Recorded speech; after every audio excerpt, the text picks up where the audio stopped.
BNCC é um documento norteador da educação brasileira, gestado entre os anos de 2015 e 2018 e motivado oficialmente pela Constituição de 1988, que lá no artigo 210 dizia o seguinte: serão fixados conteúdos mínimos para o ensino fundamental, de maneira a assegurar a formação básica, comum e respeito aos valores culturais e artísticos, nacionais e regionais.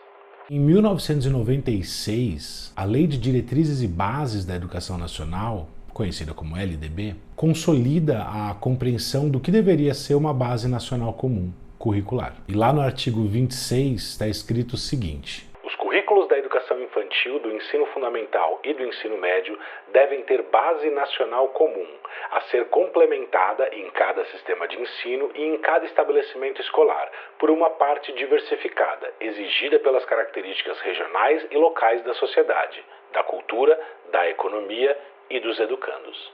Entre 97 e 2000 foram publicados os parâmetros curriculares nacionais, tanto do ensino fundamental como do ensino médio, estabelecendo referenciais de qualidade para a educação brasileira, mas não cumprindo ainda o papel constitucional de servir como base comum a todas as redes, escolas e alunos do país. O trabalho efetivo no sentido da construção da BNCC começa em 2015, quando o Seminário Interinstitucional para a elaboração da BNC, Base Nacional Comum, motiva a instituição da Comissão de Especialistas para a elaboração da proposta da Base Nacional Comum Curricular, a partir da Portaria 592, de 17 de junho de 2015, assinada pelo ministro da Educação, Renato Janine Ribeiro.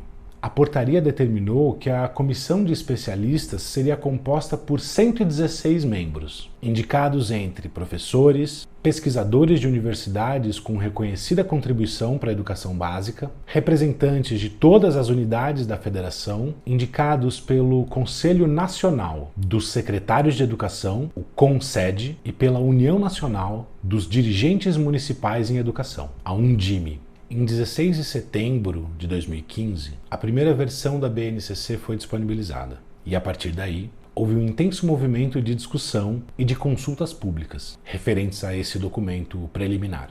Em maio de 2016, veio a público a segunda versão da BNCC e, a partir daí, teve início uma nova rodada de discussões públicas e seminários estaduais, envolvendo professores, gestores e especialistas da área. Uma linha do tempo oficial é facilmente encontrada no site do MEC, com a disponibilização, inclusive, dos relatórios produzidos nesses seminários e dos pareceres produzidos pelos especialistas. Na descrição desse vídeo vai ter o link para essa página do MEC, de acesso à linha do tempo. Por fim, em abril de 2017, o MEC entregou a terceira versão, que viria a se tornar a versão final da BNCC. Essa entrega foi feita ao CNE, o Conselho Nacional de Educação. E em dezembro do mesmo ano, 2017, o texto foi homologado pelo então ministro da Educação, Mendonça Filho. Aqui já cabe um destaque importante que a gente vai achar em grande parte da produção a respeito da BNCC, quer seja a produção jornalística ou produção acadêmica. Vocês lembram que eu citei o ministro da Educação, Renato Janine Ribeiro, como o ministro que assinou a portaria inicial que consolidou a comissão de especialistas? Ou seja, que iniciou o processo da BNCC? E vocês viram que o texto final foi homologado pelo ministro da Educação, Mendonça Filho? Pois é, o Renato Janine era ministro da Dilma e o Mendonça Filho, ministro do Temer. Isso quer dizer que a BNCC iniciou seu processo de construção, teve seu processo de construção iniciado num contexto político e finalizado num outro contexto político. E um dos principais panos de fundo desse processo de construção na BNCC está nessa instabilidade política e nessa troca antecipada de governo que ocorreu. Isso porque o tema educação é muito importante, central na construção de um país, na construção de uma nação. Então é natural imaginar que essa instabilidade transbordaria, chegaria ao documento, que seria o documento mais importante da educação nacional. Parte importante das críticas realizadas por professores, pesquisadores, jornalistas e mesmo os especialistas que participaram da construção da BNCC em algum momento recaem sobre as mudanças ocorridas diferenças entre as versões, principalmente da segunda para a terceira versão. Links para reportagens, matérias e produções acadêmicas a respeito desse processo vão estar todas na descrição desse vídeo. Mas por hora a gente vai focar em um aspecto que parece ser consistente em todas as versões do documento e em tudo que se fala e se produz a respeito dele. A BNCC não é um currículo. O uso da BNCC como currículo se mostraria equivocado e contraditório com aquilo que o próprio documento preconiza. Vamos dar uma olhada em trechos das 3 versões que esclarecem um pouco a esse respeito. A primeira versão da BNCC trazia lá na página 7 o seguinte: o objetivo da Base Nacional Comum é sinalizar percursos de aprendizagem e desenvolvimento dos estudantes ao longo da educação básica, compreendida pela educação infantil, ensino fundamental, anos iniciais e finais e ensino médio. Destaque aqui para sinalizar percursos de aprendizagem. A segunda versão da BNCC traz lá na página 24 a seguinte afirmação: a BNCC, cuja finalidade é orientar os sistemas na elaboração de suas propostas curriculares, tem como fundamento o direito à aprendizagem e ao desenvolvimento, em conformidade com o que preceituam o Plano Nacional de Educação e a Conferência Nacional de Educação.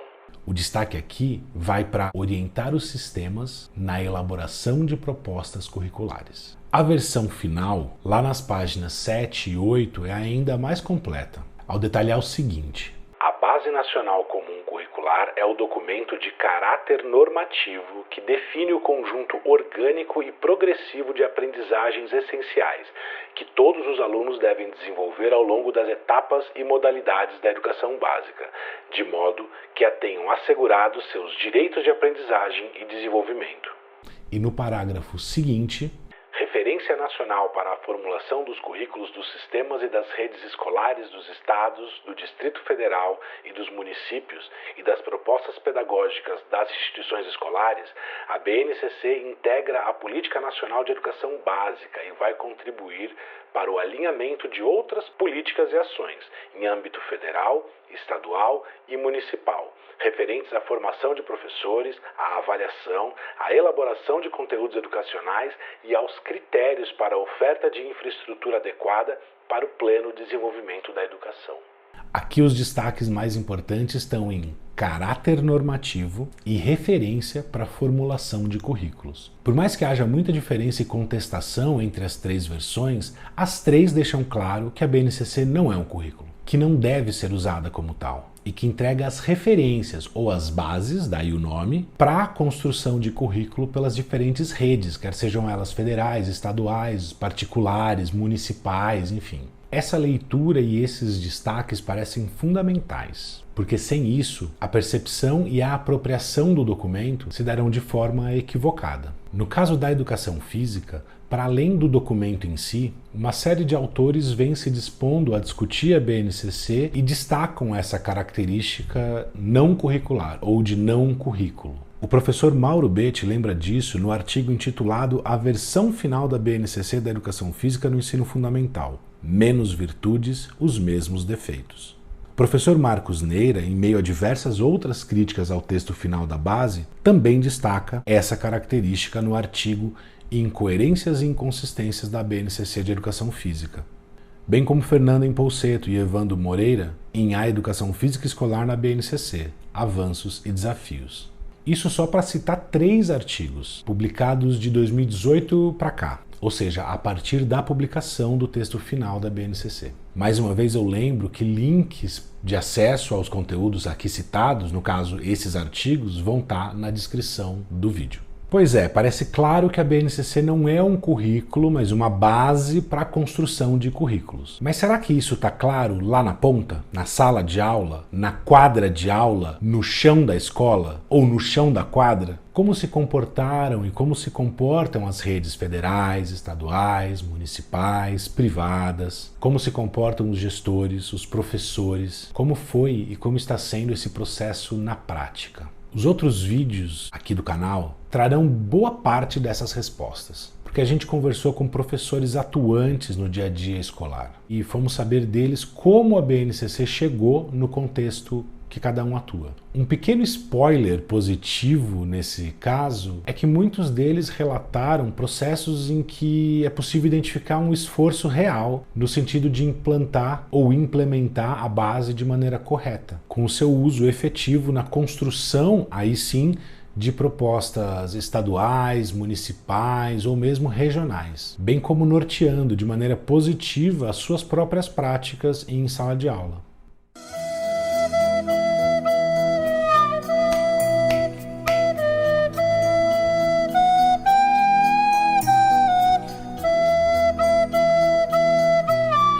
Convido vocês a assistirem os demais vídeos dessa série, todos eles linkados na descrição, e comentar, opinar, participar, compartilhar essa discussão com professores que, assim como nós, vivem o dia a dia da escola, buscam e refletem sobre melhores práticas e principalmente buscam um alinhamento crítico aos documentos da educação nacional. Segue esse nosso canal aqui do YouTube nessa discussão, para que novos vídeos, quando forem lançados, cheguem até você, que é quem realmente importa. Um enorme abraço.